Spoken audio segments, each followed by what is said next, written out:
ಆರೋಪಿಗಳ ಮತದಾನದ ಮೇಲೆ ಬಿಜೆಪಿ ಕಣ್ಣು. ರಾಜ್ಯಸಭೆಯಲ್ಲಿ ಕೈದಿಗಳಿಗೆ ಮತದಾನದ ಹಕ್ಕಿನ ಕೂಗು ಕೇಳಿ ಬಂದಿದೆ. ಆರೋಪಿಗಳ ಮತದಾನದ ಮೇಲೆ ಈಗ ಬಿಜೆಪಿಯ ಕಣ್ಣು. ರಾಜ್ಯಸಭೆಯಲ್ಲಿ ಕೈದಿಗಳ ಮತದಾನದ ಹಕ್ಕಿನ ಕೂಗು ಕೇಳಿ ಬಂದಿದೆ. ಜೈಲಿನಲ್ಲಿರುವಂತಹ ಕೈದಿಗಳಿಗೂ ಸಿಗತ್ತಾ ಹಾಗಾದ್ರೆ ಮತದಾನದ ಹಕ್ಕು ಅನ್ನುವಂಥದ್ದು. ಜೈಲಿನಿಂದ ಚುನಾವಣೆಗೆ ಸ್ಪರ್ಧಿಸಲು ಅವಕಾಶವಿರುವಾಗ ವಿಚಾರಣಾಧೀನ ಕೈದಿಗಳಿಗೂ ಮತದಾನದ ಹಕ್ಕನ್ನ ನೀಡಬೇಕು ಎಂದಿದ್ದಾರೆ. ಶೂನ್ಯಾವಧಿಯಲ್ಲಿ ರಾಜ್ಯಸಭಾ ಸದಸ್ಯ ಈರಣ್ಣ ಕಡಾಡಿ ಮನವಿ ಮಾಡಿರುವಂಥದ್ದು. ಸೆಕ್ಷನ್ 62 ತಿದ್ದುಪಡಿ ತರಲು ಈರಣ್ಣ ಕಡಾಡಿ ಮನವಿ ಮಾಡಿದ್ರು.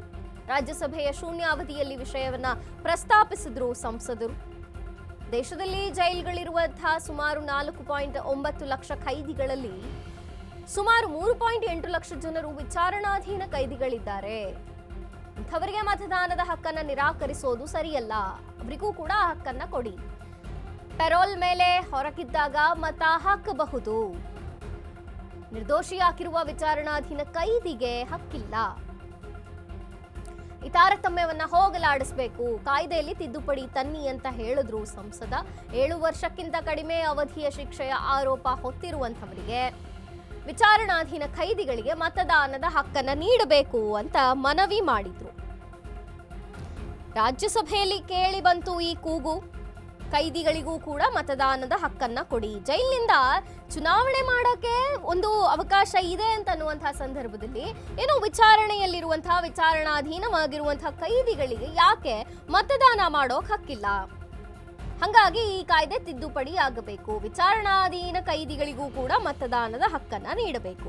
ಸೆಕ್ಷನ್ 62 ಆ ಒಂದು ಅಡಿಯಲ್ಲಿ ಏನು ಬರುತ್ತೆ ತಿದ್ದುಪಡಿಯನ್ನ ತರಬೇಕು ಅಂತ ಈರಣ್ಣ ಕಡಾಡಿ ಅವರು ಮನವಿ ಮಾಡಿರುವಂಥದ್ದು. ರಾಜ್ಯಸಭೆಯ ಶೂನ್ಯ ಅವಧಿಯಲ್ಲಿ ಈ ವಿಷಯವನ್ನ ಪ್ರಸ್ತಾಪಿಸಿದ್ರು ಈರಣ್ಣ ಕಡಾಡಿ. ಜೈಲಿನಲ್ಲಿ 4.9 ಲಕ್ಷ ಕೈದಿಗಳಲ್ಲಿ ಸುಮಾರು 3.8 ಲಕ್ಷ ಜನರು ವಿಚಾರಣಾಧೀನ ಕೈದಿಗಳಿದ್ದಾರೆ. ಸೊ ಅವರಿಗೆ ಮತದಾನದ ಹಕ್ಕನ್ನ ನಿರಾಕರಿಸೋದು ಸರಿಯಲ್ಲ. ಅವರಿಗೂ ಮತದಾನದ ಹಕ್ಕನ್ನ ನೀಡಿ. ರಾಜ್ಯಸಭೆಯ ಸಂಸದ ಈರಣ್ಣ ಕಡಾಡಿ ಅವರು ಶೂನ್ಯ ಅವಧಿಯಲ್ಲಿ ಮನವಿ ಮಾಡಿದ್ರು. ಪೆರೋಲ್ ಮೇಲೆ ಹೊರಗಿದ್ದಾಗ ಹಾಕಬಹುದು. ಜೊತೆಗೆ ನಿರ್ದೋಷಿಯಾಗಿರುವಂತವರಿಗೆ ಆರೋಪ ನಿರ್ದೋಷಿ ಅಂತ ಅನ್ಸ್ಕೊಳ್ಳೋರಿಗೆ ಈ ಒಂದು ಅವಕಾಶವನ್ನ ಕೊಡಿ ಅಂತ ಹೇಳಿದ್ರು ಈರಣ್ಣ ಕಡಾಡಿ.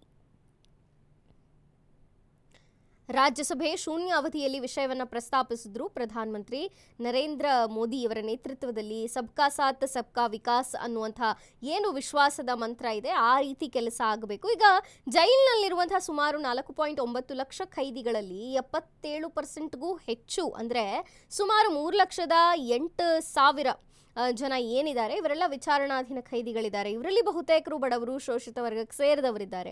ಆದರೆ ಜೈಲಿನಲ್ಲಿ ಇದ್ದುಕೊಂಡು ಚುನಾವಣೆಗೆ ಸ್ಪರ್ಧೆ ಮಾಡುವಂತಹ ಅವಕಾಶವಿರುವಾಗ ಯಾಕೆ ವಿಚಾರಣಾಧೀನ ಕೈದಿಗಳಿಗೆ ನೀವು ಮತದಾನದ ಹಕ್ಕನ್ನ ನಿರಾಕರಿಸ್ತೀರಿ? ಸೆಕ್ಷನ್ 62 ತಿದ್ದುಪಡಿ ಆಗಬೇಕು, ಅದರಲ್ಲಿ ತಿದ್ದುಪಡಿಯನ್ನ ತರಬೇಕು ಅಂತ ಸಂಸದ ಈರಣ್ಣ ಕಡಾಡಿ ಅವರು ಮನವಿ ಮಾಡಿದ್ರು. ರಾಜ್ಯಸಭೆಯಲ್ಲಿ ಕೈದಿಗಳಿಗೆ ಮತದಾನ ಹಕ್ಕನ್ನ ಕೊಡಬೇಕು, ಅವರು ಕೂಡ ಮತ ಚಲಾಯಿಸಬೇಕು ಅನ್ನುವಂಥ ಒಂದು ಕೂಗು ಕೇಳಿ ಬಂತು. ಅಫ್ಕೋರ್ಸ್ ಜೈಲಿನಲ್ಲಿ ಇರೋರೇ ಎಲೆಕ್ಷನ್ಗೆ ಸ್ಪರ್ಧೆ ಮಾಡುವಂತಹ ಸಂದರ್ಭದಲ್ಲಿ ವಿಚಾರಣಾಧೀನ ಕೈದಿಗಳು ಯಾಕೆ ಮತದಾನದ ಹಕ್ಕನ್ನು ಅವರಿಗೆ ಯಾಕೆ ಕೊಟ್ಟಿಲ್ಲ? ಇದರಲ್ಲಿ ಒಂದಷ್ಟು ಬದಲಾವಣೆ ತಿದ್ದುಪಡಿಗಳಾಗಬೇಕು ಅಂತ ಅವರು ಹೇಳಿರುವಂಥದ್ದು.